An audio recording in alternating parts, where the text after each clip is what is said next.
사거리를 가지지만 독일에 비해 좋은 선체와 선의 속도와 많은 산소량을 가져 독일보다 더 오랜 시간 잠수를 할 수 있게 되었습니다. 소나핑의 경우 소나를 맞추는 시점부터 어뢰 유도가 지속되는 시간이 추가되었고 이 지속시간 또한 미국이 독일보다 더 깁니다. 자망시간은 기본적인 잠수함의 잠수시간은 대략 3분 정도 되더군요.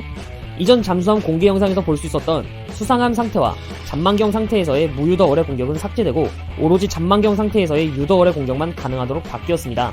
유도 어뢰 공격 방식은 선수와 선미에 정확하게 소나핑을 맞춰야 되며 이런 아이콘으로 변경되면서 남은 소나핑 유도 시간이 시각적으로 표시됩니다.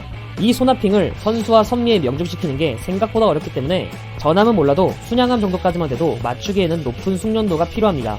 또한 어뢰 선의 반경이 생각 이상으로 좋지 않기 때문에 순양함도 회피 기동을 한다면 충분한 회피가 가능합니다. 또한 구축함의 대잠 임무도 실제로 해보는 기회가 있었는데요. 잠수함이 잔망경 모드에서 피탐이 되었다면 이런 아이콘이 하나 나타나며 만약 잠수함이 소나핑을 사용했다면 이런 아이콘이 뜨면서 잠수함의 위치를 알려줍니다. 구축함은 수상함일 경우 포격을 하고 잔망경 심도와 자망 심도에서는 폭뢰를 투사합니다. 폭뢰는 잠수함과 2km 내에 접근하면 자동으로 투사됩니다. 다만 폭뢰는 부포와 같은 취급을 받기 때문에 부포를 끝나면 폭뢰도 작동하지 않습니다. 영국 항공모함은 실제 역사에서도 대잠 임무에 집중했는데요. 그 고증을 지키는 의미인지 몰라도 영국 항공모함의 대잠 능력이 매우 좋습니다.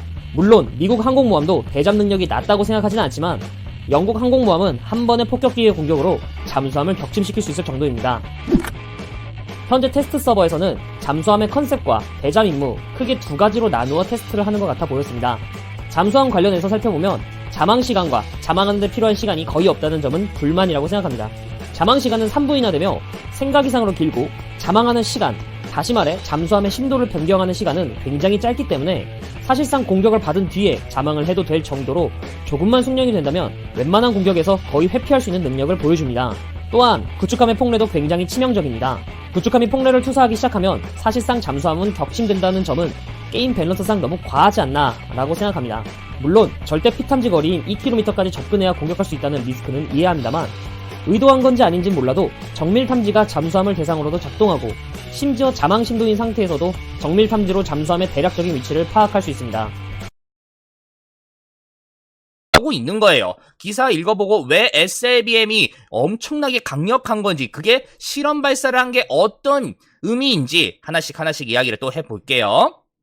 합동참모본부가 지금 SLBM, 이 잠수함 발사 탄도미사일이 북극성 계열로 추정된다라고 이야기를 하고 있습니다. 일단 우리나라 군 당국은 이 미사일이 북극성 미사일이다라고 추정을 하고 있어요. 그리고 또 이게 성능 개량을 한 북극성 3형 미사일이다라고 추정까지 하고 있습니다. 이게 왜 무섭냐? 우리가 만약에 전쟁을 했어요. 북한과 우리나라가 슬프지만 말이에요. 그래서 열심히 싸워서 재래식 무기는 상대가 안 되니까요. 이제 북한이 거의 망할 것 같아요. 근데 SLBM을 탑재한 어떤 잠수함 한 대를 놓쳐가지고 이 탑재 미사일이 만약 발사가 됐어요. 복수를 위해서. 그래서 우리나라가 완전히 폐허가 됐어요. 그럼 우리나라가 진 거예요? 이긴 거예요? 진 거죠. 왜? 당연히 우리나라가 쑥대밭이 됐는데 이겨봤자 그게 이긴 거겠습니까? 그만큼 이 SLBM이 정말 무서운 무기인 거예요. 그러니 다양한 나라들이 여기에서 목소리를 낼 수밖에 없는 거고 또 이 SLBM이 그만큼 무서운 무기니까 핵을 갖고 있는 나라들은 다 한 대씩 갖고 있어요. 북한 지금 이제 가지려고 하고 있죠. 그리고 옆 나라 중국도 꽤 있습니다. 3척에서 4척이 잠수함만 말이에요. 거기에다가 영국은 여기에다가 몰빵을 했어요. 또 프랑스도 있고 인도도 한 척이 있습니다. 미국과 러시아도 다 있어요.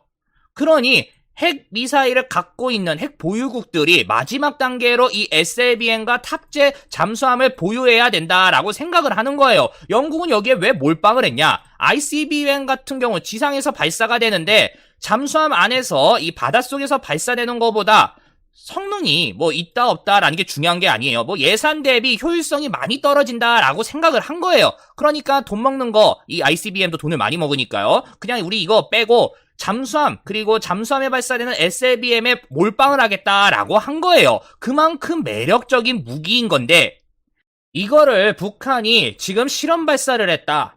뭐겠어요. 두 가지를 얻기 위해서 했던 전략적인 수다라고 우리가 파악할 수 있는 겁니다. 첫 번째는 북핵 협상에서 여전히 미국으로부터 몸값을 최대한 올리기 위한 전략적인 수. 두 번째는 북핵 협상이 만약에 안 돼서 내가 원했던 이런 경제적인 혜택 이 정도가 아니어가지고